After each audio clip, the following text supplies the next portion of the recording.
স্বাস্থ্যসাথী কার্ডকে গরিব মানুষের বড় ভরসা বলে মন্তব্য করলেন অভিনেতা পরমব্রত চট্টোপাধ্যায়।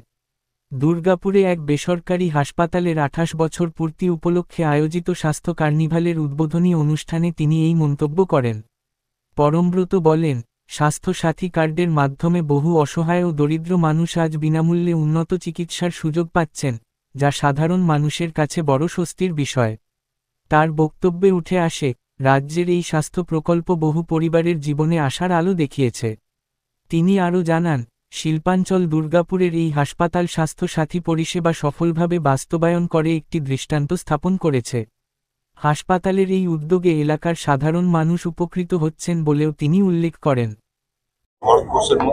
সারা ভারতবর্ষের কথা বলতে পারবো না, তবে বলতে পারি স্বাস্থ্যসাথী কার্ড আমি আমার চোখের সামনে দেখি স্বাস্থ্যসাথী কার্ড কিভাবে গরিব মানুষকে সাহায্য করে। এই ব্যাপারে কোনো সন্দেহের অবকাশ থাকতে পারে না।